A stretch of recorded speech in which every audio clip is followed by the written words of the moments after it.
Selamat datang di What's on Economy, Bring the Insight. Bersama saya Salsabila Skia, peneliti Indef. Tahun baru, langkah baru, begitulah gambar Indonesia di babak baru kancah internasional. Dan di tanggal 6 Januari 2025, Indonesia resmi bergabung menjadi anggota BRICS. Pada episode kali ini kita akan membahas topik yang sedang hangat di diskusi internasional bersama dengan Mas Ahmad Heri Firdaus, peneliti Center of Industry, Trade and Investment Indef. Selamat datang Mas Heri di What's on Economy. Halo Bila, terima kasih sudah diajak diskusi nih di What's on Economy. Menarik sekali kalau tadi melihat intronya ya, tahun baru. Ada agenda baru gitu ya. Tahun baru, agenda baru, betul sekali.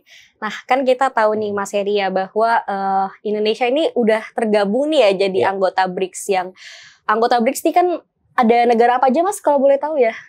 Ada beberapa negara berkembang seperti Brazil, kemudian Rusia, China, India, South Africa, itu yang sebelumnya. Kemudian belakangan ini sepertinya ada beberapa negara yang semangat untuk bergabung, gitu, termasuk Indonesia, gitu ya. Kemudian juga ada Iran, ada Ethiopia bahkan, kemudian ada Uni Emirat Arab dan beberapa negara lagi kalau nggak salah ya yang berminat untuk aksesi atau untuk bergabung ke BRICS. Nah ini kan tentu ada apa nih? Kok makin laku nih BRICS nih? Nah ini yang menarik untuk kita perbincangkan. Berarti Indonesia ini anak baru di BRICS ya? Ya, bisa anak dibilang baru begitu. Di BRICS. Nah, kan kita tahu nih sebelum BRICS ini kan sebenarnya kan udah pernah direncanakan ya memangnya dari tahun lalu apa tahun lalu ya, betul ya. Tapi terus juga Indonesia pernah ada rencana nih mau masuk OECD kan. Bahkan sampai udah gencar banget nih tahun kemarin tuh kalau nggak salah ya, sampai ada satgasnya ya kalau nggak salah ya. Iya. Betul atau tidak ya? Untuk menuju betul ke ya? sana ya. Jadi kan memang OECD itu harus ada persiapan khusus.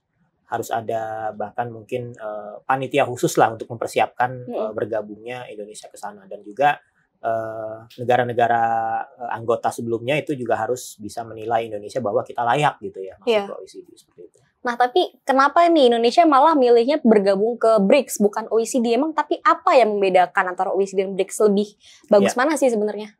Ya sebenarnya kalau kita lihat ya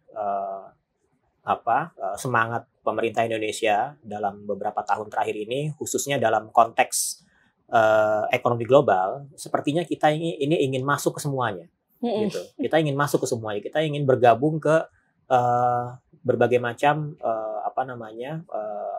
perkumpulan lah gitu ya, atau geng lah seperti itu. OECD kita berminat ya, menyatakan minatnya untuk aksesi untuk bergabung. Yang sebelumnya sudah beranggotakan 38 negara anggota, di mana secara umum 38 anggota itu adalah negara-negara maju atau bahkan negara berpendapatan menengah atas gitu ya. Kita ingin mencoba untuk bergabung gitu ya. Kemudian juga responnya ternyata positif dari 38 anggota itu ya. Dan sekarang ini masuk proses selanjutnya ya, bahkan mungkin nanti ada penilaian apakah kita layak disetujui, tapi biasanya pengalaman dari negara-negara lain yang bergabung ke OECD itu memerlukan waktu beberapa tahun, ya mungkin bisa 3 tahun gitu ya, bahkan lebih gitu ya, untuk bisa diterima benar-benar masuk ke dalam perkumpulan OECD ini, seperti itu. Kenapa ya tadi? Ini syaratnya lebih formal gitu kalau OECD. Nah, sementara BRICS, nah kita juga ingin ikut bergabung ke BRICS juga nih, gitu. Keduanya ini memiliki perbedaan latar belakang sebenarnya. Kalau kita lihat dari keanggotaan, baik OECD maupun BRICS ini kan jelas berbeda. Kalau OECD ini diisi oleh negara-negara yang relatif mapan dalam ekonomi, gitu kan. Kemudian juga pendapatannya tinggi per kapitanya. Kemudian mereka sangat pro terhadap ekonomi pasar. Artinya yang mau masuk ke OECD ini harus bisa menerapkan ekonomi pasar bebas atau liberalisasi perdagangan. Kemudian dari sisi konteks pemerintahan ini biasanya beranggotakan negara-negara yang demokrasi. Kemudian juga dari sistem atau dari pemerintahan ini, dari governance-nya harus transparan, kemudian bebas dari korupsi, kemudian juga regulasi-regulasi yang pada prinsipnya adalah bisa mendukung persaingan pasar bebas seperti itu. Nah, sementara kalau BRICS ya, kita lihat BRICS ini merupakan anggota di mana anggota ini sebenarnya relatif negara-negara berkembang. Ya kan, negara berkembang seperti China, Brazil, India gitu ya. Nah, namun negara-negara berkembang ini punya kekuatan ekonomi yang relatif besar. Seperti China ya. China ini PDB-nya sudah mencakup 15% dari PDB dunia ya. Pangsa PDB-nya China itu 15%-an kurang lebih ya terhadap PDB dunia. Belum lagi India ya, ditambah Brazil. Nah, ini kan sebenarnya negara berkembang tetapi punya kekuatan ekonomi yang besar. Punya pengaruh ya terhadap ekonomi global. Kemudian dianggap sebagai emerging market atau negara-negara yang berkembang tetapi pertumbuhan ini cukup impresif. Itu BRICS ya. Kemudian negara-negara tersebut juga berkeinginan supaya bisa mengurangi ketergantungan terhadap negara-negara maju. Bahkan mungkin yang selama ini mendapat banyak bantuan gitu ya atau privilege dari negara maju. Nah, mereka BRICS ini ingin mencoba untuk mandiri gitu ya, untuk mengurangi ketergantungan dari negara-negara maju. Nah, ini kan sebenarnya kalau dari posisi Indonesia, baik OECD maupun BRICS ya sebenarnya dua-duanya bagus gitu ya. Tinggal kita bagaimana, apakah kita siap untuk masuk ke dalam dua grup tersebut seperti itu. Kalau dalam BRICS ini tentunya dengan segala konsekuensinya kita harus bisa menerapkan bagaimana perjanjian-perjanjian yang sudah disepakati sebelumnya, kita harus sudah nerima gitu ya. Jadi sifatnya kita ini melakukan aksesi atau dengan kata lain kita ingin memohon untuk bisa bergabung diterima dalam suatu perkumpulan, bukan ratifikasi. Ratifikasi itu kan artinya seperti Indonesia bergabung dengan blok perdagangan misalnya RCEP itu kan dimulai dari awal sehingga kita punya kesempatan untuk melakukan negosiasi, untuk melakukan perundingan, kesepakatan gitu ya. Nah, kalau OECD kemudian BRICS ini dua perkumpulan yang sudah ada. Terus kita masuk di tengah jalan. Maka dari itu kita harus nurut apa yang sudah ada di dalamnya. Kita nggak bisa tawar-menawar. Indonesia mau masuk nggak? Kalau mau, turutin aturan kami. Ya, ikutin aturan main mereka. Kalau kita tidak bisa, ya sudah belum dianggap untuk bisa masuk. Sebenarnya bukan hanya OECD dan BRICS ya. Dalam perdagangan global ya kita juga berminat untuk masuk CPTPP. Apa itu, Mas? CPTPP itu kalau kita pernah ingat namanya namanya Trans-Pacific Partnership.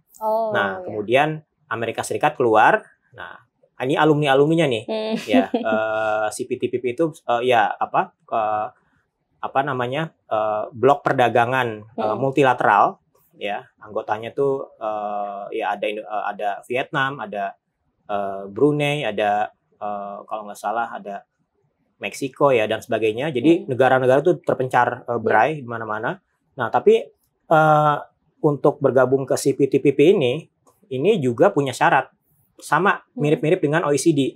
Di mana syaratnya itu kita ya tadi harus transparan, harus ada hal-hal yang katakanlah tadi bisa menerapkan ekspor produk-produk yang berkelanjutan dan seterusnya. Jadi sebenarnya untuk bergabung ke blok ekonomi atau perkumpulan ekonomi global ini ada manfaat positifnya sebenarnya bagi Indonesia.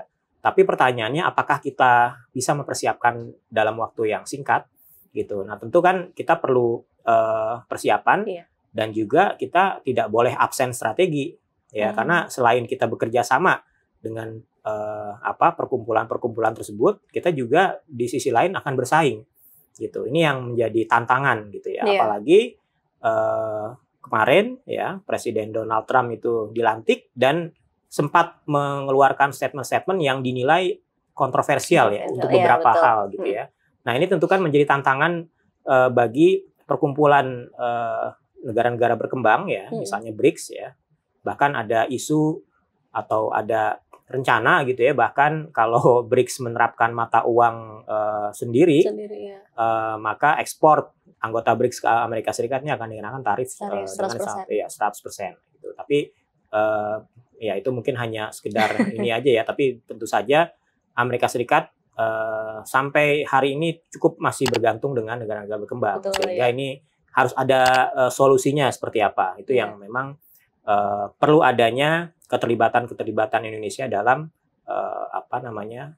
grup-grup atau kelompok-kelompok ekonomi tersebut ya di dunia seperti itu. Ya, tadi menarik ya bahwa perbedaan antara BRICS dan OECD itu sebenarnya ya OECD mungkin lebih ketat ya untuk prasyaratnya itu ya. Dengan melihat kondisi ekonomi Indonesia sekarang nih Mas Heri kan kita lagi berjuang banyak ini kan ya, ditambah ada nggak stabil lagi politiknya gitu kan ya, adanya isu kenaikan bukan isu lagi sekarang ya, PPN udah naik ya. PPN, ya. Makin susah untuk meningkatkan PDB kita lah gitu, mungkin ya potensi untuk bisa 8% itu sepertinya agak perlu dipertimbangkan lagi. Nah, dengan melihat kondisi ekonomi nasional seperti sekarang ini, masih possible nggak sih Indonesia itu masuk ke OECD, Mas? Ya, ini yang menarik ya. Jadi kalau kita masuk OECD, gambaran atau harapan saya adalah kita akan semakin mudah untuk melakukan ekspor ke negara-negara tersebut. Kita tidak dihalang-halangi oleh aturan-aturan yang sifatnya non-tarif. Ya, ada beberapa negara maju, bahkan ya hampir semua negara, khususnya negara maju yang mereka menerapkan aturan non-tarif atau non-tarif measure. Ketika sudah ada kerjasama, ya tarif itu diturunkan, tetapi sebaliknya yang non-tarifnya dinaikin. Sebagai contoh, kalau kita mengekspor produk-produk pertanian, ternyata produk pertanian kita ini masih banyak menggunakan pestisida yang berlebihan. Nah, itu akan ditolak karena dianggap tidak ramah untuk lingkungan dan kesehatan manusia di sana. Nah, itu kita akan ditolak. Nah, oleh sebab itu, kalau kita mau bisa diterima ya ekspornya ke negara-negara maju, kita harus kurangi tuh yang namanya pestisida yang dianggap berlebihan dan mencemari lingkungan seperti itu. Nah, itu contoh kecil. Kemudian juga kalau kita mau ekspor produk-produk misalnya industri, biasanya nih negara-negara yang bersangkutan atau negara tujuan ekspor, mereka mensyaratkan hal-hal yang sifatnya teknis. Ya, misalnya produknya itu harus sesuai standar negara mereka. Kemudian juga harus diproses dengan suatu proses produksi yang mengedepankan ramah lingkungan. Kemudian juga hal-hal kecil seperti produk yang kita ekspor itu harus ada keterangan yang berbahasa negara tujuan sana, gitu. Kita mau ekspor ke Meksiko ya harus ada label bahasa Meksiko. Kita mau ekspor ke Jepang ya harus ada label bahasa Jepangnya. Nah, itu kan tujuannya apa? Untuk melindungi konsumen di sana. Iya, betul. Nah, itu banyak yang menerapkan seperti itu. Nah, harapannya dengan kita bisa bergabung ke OECD, kita bisa bisa mengikuti aturan-aturan non tarif mereka. Kita bisa menyesuaikan gitu ya. Kita bisa menyesuaikan dan kita bisa mempercepat untuk bisa istilahnya apa? Kita bisa menerobos ya hambatan-hambatan yang sifatnya non tarif itu. Nah, itu kan kita tujuannya untuk akselerasi. Itu halnya sama dengan yang tadi saya bilang CPTPP. Ya. Jadi mengedepankan ekspor-ekspor yang memang katakanlah menggunakan logistik hijau gitu ya. Kemudian juga transparansi dalam hal regulasi dan seterusnya. Nah, ini juga penting sebenarnya. Kemudian juga di sisi lain BRICS ya tadi ya, kita ingin bagaimana mengurangi ketergantungan dengan negara maju seperti itu. Kemudian juga memperkuat perdagangan di sesama negara anggota BRICS ini, gitu. Nah, cuman kembali lagi pertanyaannya tadi betul, apakah kita perlu atau sesignifikan apa sih kalau kita ikut-ikutan BRICS, OECD gitu ya? Sesignifikan apa bisa membantu pertumbuhan ekonomi kita bahkan targetnya 8%? Atau seberapa besar kemampuan bergabungnya kita dengan negara-negara itu, anggota-anggota itu dengan daya beli masyarakat kita gitu ya, yang sekarang ini sedang juga jadi masalah seperti itu. Nah, kalau kita lihat lagi flashbacknya, kita lihat datanya. Jadi keterbukaan ekonomi Indonesia ini masih relatif kecil, gitu. Jadi kalau kita lihat dari PDB, ya 55% jelas dari konsumsi masyarakat. Iya, betul. Kemudian sekitar 30%-an dari PMTB, ya penanaman modal tetap bruto. Kemudian sekitar 7-8% itu dari spending pemerintah, dari belanja pemerintah. Nah, sisanya berapa tuh? Sekitar tadi 55 tambah 30 85, sekitar 5%-an kurang lebih lah ya. Itu dari perdagangan internasional. Nah, artinya kan masih relatif kecil. Jadi kalau kita bisa optimal pun dalam perdagangan internasional, ya belum tentu bisa meningkatkan PDB yang kita harapkan bisa loncat ini, gitu. Jadi harapannya kan adalah bagaimana fokus pemerintah ini bisa bagaimana menguasai pasar di negara sendiri aja dulu. Itu yang penting kalau menurut saya. Jadi Oke, boleh ya, kita boleh-boleh aja ikut OECD ya, kita mau menyatakan minat untuk bergabung ke OECD, CPTPP, kemudian BRICS ya. Tapi jangan dilupakan bagaimana kita bisa memperkuat produksi kita di pasar sendiri. Betul. Gitu. Jadi jangan-jangan kita jago ekspansi keluar, tetapi kita tidak bisa melindungi pasar sendiri. Nah, ini kan kita banyaknya impor ya. Ya, itu. Jadi justru ini kan potensi pasar kita sangat besar. Penduduk keempat terbanyak di dunia kan. Jadi ini harus dijaga betul. Jangan dilupakan pasar domestiknya, meskipun ya boleh-boleh aja kita merambah ke pasar global yang lebih banyak, kita mendatangkan investasi yang lebih besar, itu bagus. Tapi di sisi lain juga kita harus ingat bahwa kekuatan ekonomi utama kita itu adalah dari konsumsi masyarakat. Nah, ini yang harus dijaga betul. Gitu. Itu yang penting. Jadi jangan terlalu bersemangat untuk keluar gitu ya, sementara yang dalam ini terlupakan. Gitu ya. Memfokuskan yang di luar, yang dalam terlupakan ya Mas ya. Nah, kita kan tahu juga nih BRICS ini kan anggotanya ini mayoritas itu memiliki populasi yang terbanyak di dunia ya. Seperti Cina gitu ya.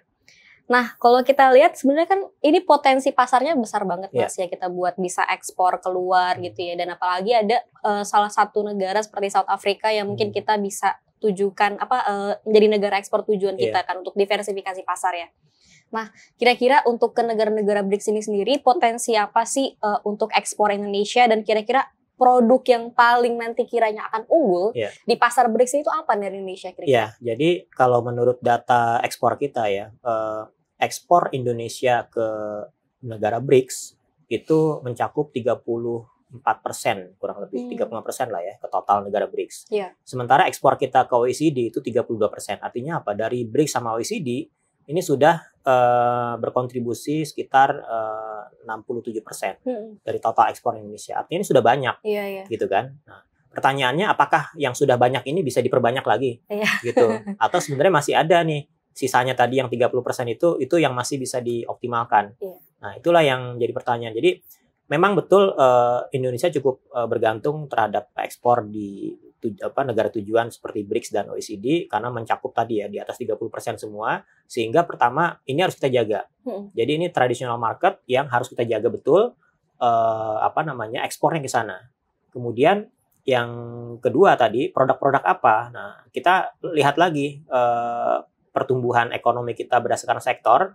Saat ini kan memang ada beberapa subsektor yang pertumbuhannya cukup impresif ya, seperti industri logam dasar ya, karena ada program hilirisasi, kemudian juga industri-industri ya intinya berbasis logam lah ya, itu juga cukup bagus pertumbuhannya. Kemudian juga kalau dilihat industri tekstil, meskipun di dalam negeri sedang jatuh bangun, tapi ternyata ekspornya juga bagus gitu ya. Jadi ekspor negara-negara ekspor TPT itu ya, tekstil dan produk tekstil ini cukup bagus ya di global gitu. Kemudian juga di sisi lain produk-produk pertanian ya dalam arti luas ini juga memiliki potensi sebenarnya untuk kita ekspor lebih banyak lagi ke negara-negara OECD dan BRICS itu. Tapi ya tadi syaratnya, meskipun kita sudah diberikan keringanan tarif misalnya ya, karena kan bergabung jadi teman gitu kan, ya tarifnya dikurangi gitu ya. Bahkan kalau di CPTPP itu penurunan tarifnya sangat besar. Tetapi syaratnya ya produknya harus memenuhi syarat, harus bagus, kualitasnya harus sesuai, kemudian juga traceability-nya itu nanti akan dicek tuh, ini bener nggak nih pakai bahan baku yang berbahaya nggak, atau pakai sumber energi yang menghasilkan emisi yang banyak nggak. Nah, itu akan dicek seperti itu. Nah, kalau misalnya bebas dari itu, maka kita akan mendapatkan privilege yang menguntungkan seperti itu, seperti tarif yang dikurangi cukup besar seperti itu. Jadi itu yang manfaat-manfaat kita kira-kira kalau bisa bergabung ke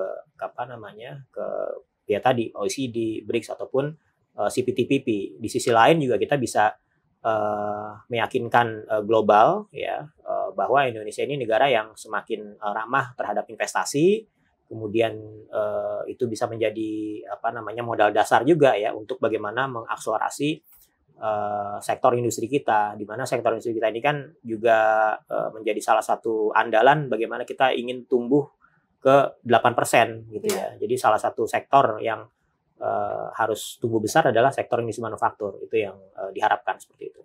Industri manufaktur ya, yang harus ditingkatkan ya. Nah, tadi di awal ini Mas Heri sudah menjelaskan juga nih kalau Presiden Trump ini kan baru dilantik ya. Betul. Untuk yang kedua kalinya ya. Iya. Sama seperti Presiden enggak ya? Bukan seperti negara Konoha enggak? Bukan. Jadi ya yang kedua kalinya. Yang kedua kalinya setelah, ya. Sebelumnya tahun berapa ya? 2017-an ya. Iya. Nah, kan kemarin kita masuk ke negara BRICS nih. Terus ada rencana ketika kita masuk ke negara BRICS nanti untuk sistem perdagangan internasional kita tidak menggunakan dolar. Artinya akan terjadi dedolarisasi gitu, ya, wacananya ya kan. Mungkin menggunakan yuan gitu ya, karena negara yang besarnya China gitu ya. Atau mungkin bikin mata uang sendiri. Iya, nah kalau dengan kondisi seperti ini Mas Heri, nanti kan berarti dedolarisasi akan terjadi ya.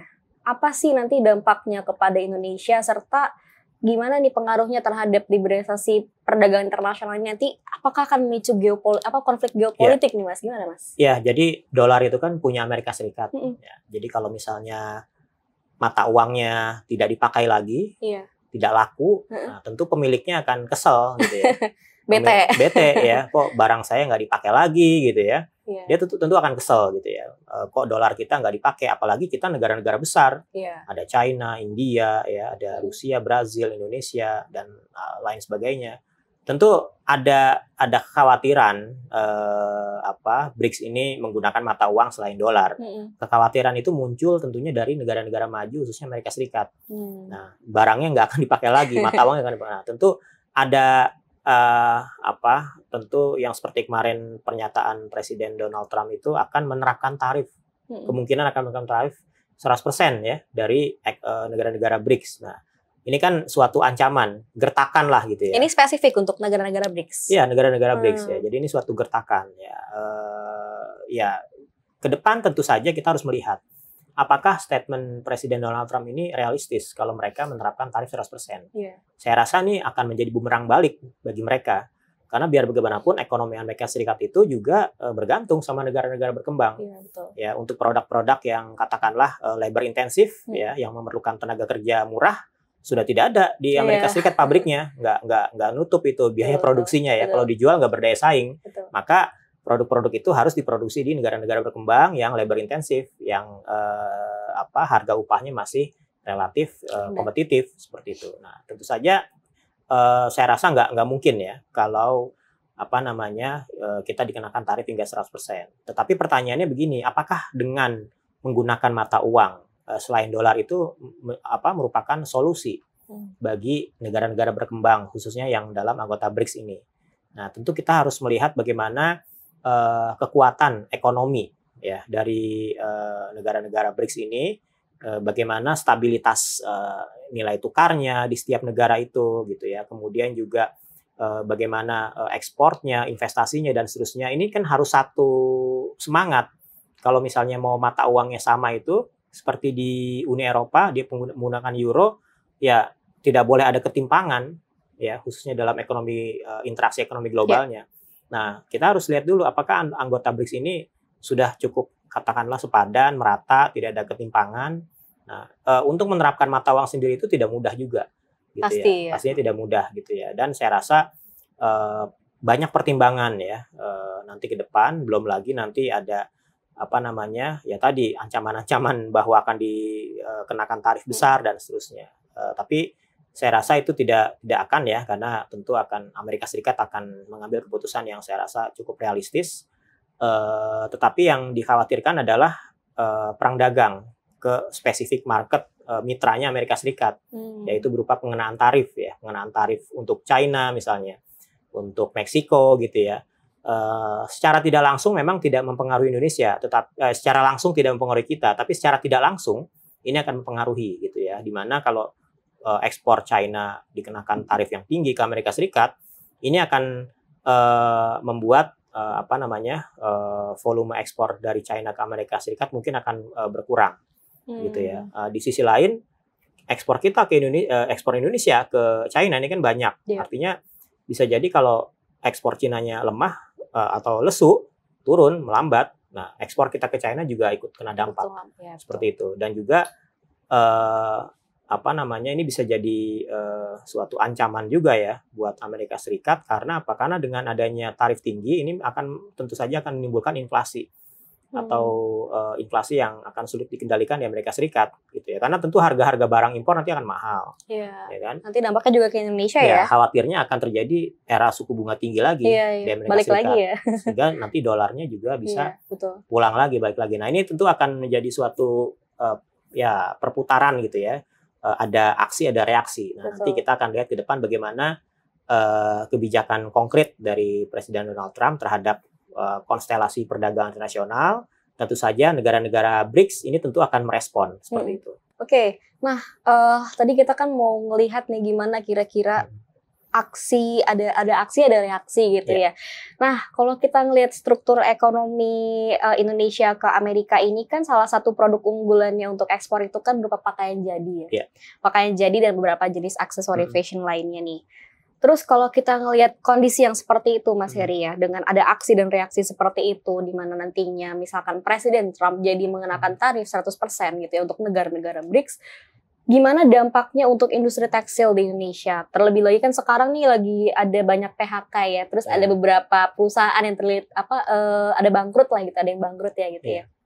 Gimana ini kira-kira ke depan untuk industri tekstil di Indonesia, apakah akan tetap berjalan dengan lancar atau akan ada hambatan? Kira-kira bagaimana, Mas? Ya, saya kira untuk menerapkan 100% itu akan sulit ya. Ya, kalaupun nanti dilaksanakan gitu ya, tentu saja ini akan berpengaruh terhadap investor-investor pakaian jadi, brand-brand global yang ada di Indonesia saat ini gitu ya. Itu untuk mereka berpikir ulang mempertahankan investasi Indonesia. Karena kalau ekspor ke Amerika Serikat nih tarifnya tinggi. Ya. Tapi kalau investor ini pindah ke Amerika Serikat atau pindah ke negara lain, itu kan suatu biaya juga. Lebih besar lagi. Apalagi kalau pindahnya ke Amerika Serikat, pulang kampung lah gitu ya.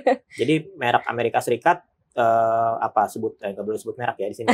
Jadi ada brand global, brand A, gitu. Ya brand A yang berasal dari US gitu ya. Dia investasi di Indonesia karena ada labor intensif di sini, banyak tenaga kerja murah dan seterusnya. Maka diproduksi di sini, di-assembly di sini. Kemudian produk jadinya diekspor lagi ke Amerika Serikat. Nah, itu kan banyak terjadi ya, seperti pakaian jadi, celana dan seterusnya itu banyak. Nah, kalau misalnya ada tarif tinggi, ya maka ini akan menjadi kekhawatiran bagi investor-investor pemegang prinsipal tersebut. Kalau pindah ke negara asalnya, ya di sana udah pasti nggak ada tenaga kerja yang semurah di Indonesia. Iya, betul. Nah, itu kan akan merugikan juga buat Amerika Serikat. Atau pindah ke negara lain. Betul. Pindah ke negara lain yang di luar BRICS. Apakah produktivitasnya sekompetitif di Indonesia? Nah, tentu ini akan menjadi pertimbangan-pertimbangan. Jadi, saya rasa gertakan-gertakan yang sifatnya kontroversial itu tidak mudah untuk dilaksanakan oleh Amerika Serikat ya. Karena ya tadi, semua negara di dunia ini sudah saling ketergantungan. Jadi, tidak bisa seenaknya gitu ya memberikan statement kenaikan tarif yang tinggi, kemudian juga menghambat ekspor atau impor ini dan seterusnya. Sekecil apapun semua negara di dunia sudah saling memiliki ketergantungan. Nah, tinggal bagaimana ketergantungan ini bisa bermanfaat buat semua anggotanya. Itu yang penting gitu ya. Nah, jadi ke depan perlu ada ya tadi bagaimana konsolidasi dari setiap anggota-anggota katakanlah tadi OECD dengan BRICS gitu ya. Negara maju dengan negara berkembang gitu dan seterusnya, sehingga ekonomi global ini ke depan ya stabil seperti itu, tidak ada gejolak-gejolak ekonomi yang menimbulkan potensi adanya krisis dan seterusnya. Oke, nah kita udah bahas panjang lebar permasalahan dan juga sudah mengurai gitu ya, gimana untung dan ruginya Indonesia masuk ke BRICS ini ya, untuk perdagangan Indonesia ini sendiri. Mungkin kira-kira ada closing statement atau kira-kira Mas Hedi bisa menyampaikan mungkin apa langkah strategi yang pemerintah bisa lakukan agar bisa memanfaatkan kegabungan Indonesia ini ke dalam anggota BRICS? Ya, intinya Indonesia jangan absen strategi. Gitu. Kalau kita absen strategi, maka kita hanya akan jadi peramai aja. Hanya akan meramaikan percaturan perkumpulan itu tanpa ada manfaat yang bisa kita peroleh. Gitu. Jadi satu, kita jangan absen strategi.